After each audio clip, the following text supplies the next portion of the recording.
साथियों, अभी social media में और इलेक्ट्रॉनिक मीडिया में त्रिपुरा के अंदर बहुत सारी मस्जिदों को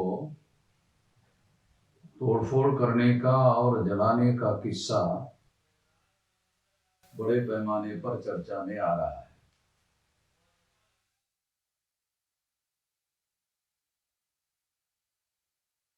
तो ये बहुत गंभीर बात है।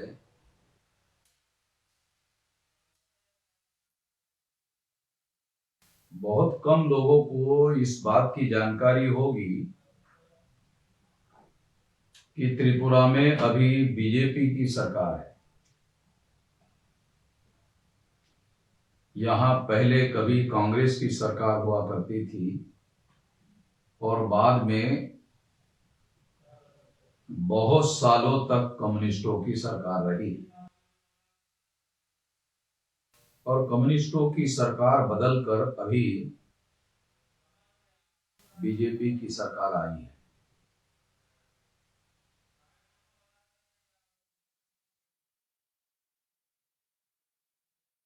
उस दिन से इलेक्ट्रॉनिक मीडिया में बांग्लादेश में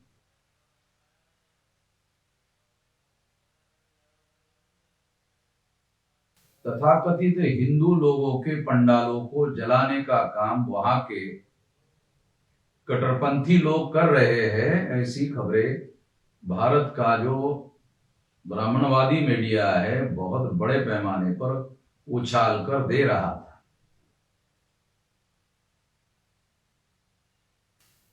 ये कौन लोग हैं जो बांग्लादेश में दुर्गा पूजा का काम करते हैं या कर रहे हैं? तो ये ज्यादातर अनुसूचित जाति, जनजाति, पिछड़े वर्ग के लोग हैं। जब भारत का विभाजन हुआ, पाकिस्तान का निर्माण हुआ,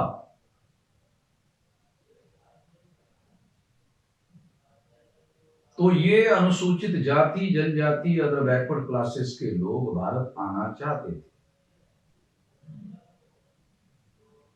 मगर उस समय पंडित जवाहरलाल नेहरू की सरकार ने इन लोगों को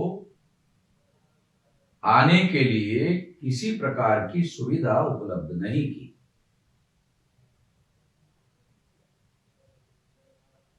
और आज के तारीख के जो ब्राह्मण सरकार चलाने वाले लोग हैं वो कह रहे हैं कि वो हिंदू है। चलो थोड़ी देर के लिए मान लिया जाता है कि वो हिंदू है। तो वो लोग जब पार्टीशन के दौरान भारत आना चाहते थे तो उनको आने के लिए इन लोगों ने क्यों मदद नहीं की? बाबा साहब अंबेडकर के द्वारा कोशिश करने के बावजूद भी उनको आने नहीं दिया गया। और जो लोग किसी तरह से अनुसूचित जाति, जनजाति, अदर बैकवर्ड क्लासेस के लोग आए भी तो उन लोगों को बंगाल के बाहर जंगलों में रहने के लिए उनको मजबूर किया गया। बंगाल छोड़कर दूसरे प्रांतों में उनको जंगलों में निवास करने के लिए मजबूर किया गया। और जो आ नहीं पाए उनको ये लोग आज के केंद्र सरकार वाले कह रहे हैं कि वो हिंदू है, हिंदुओं पर अत्याचार हो रहा है।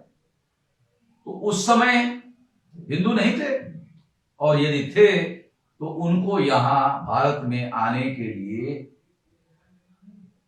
रोक लगाने का काम और किसी प्रकार की सुविधा ना देने का काम क्यों किया? इससे राजनीति हम लोगों को समझ में आनी चाहिए। भारत में आज के तारीख में जो अनुसूचित जाति, जनजाति, अदर बैकवर्ड क्लासेस के लोग हैं, बांग्लादेश पर हिंदुओं पर अत्याचार हो रहा है इसका प्रचार करते हुए यहां SC, ST, OBC के लोगों को मुसलमानों के विरोध में भड़काकर इस्तेमाल करने का काम करने के लिए ये हो रहा है। इसके पीछे और कोई मतलब नहीं है। और इसी तरह से त्रिपुरा के लोगों को भड़काकर मस्जिदों को जलाने का और तोड़ने का काम उनसे किया जा रहा है। उससे उनके मौलिक समस्याओं का कौन सा समाधान हो रहा है? किसी समस्या का समाधान तो हो नहीं रहा है, बल्कि उनका इस्तेमाल हो रहा है। और जिनका इस्तेमाल होता है उनका न यहां समस्याओं का समाधान होता है, न मरने के बाद किसी समस्या का समाधान होता है।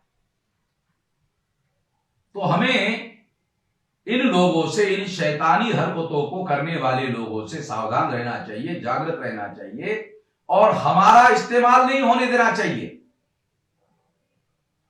जितना अपने आप को इस्तेमाल होने से रोका जाएगा उतना हक और अधिकार जो है हासिल किए जा सकते हैं।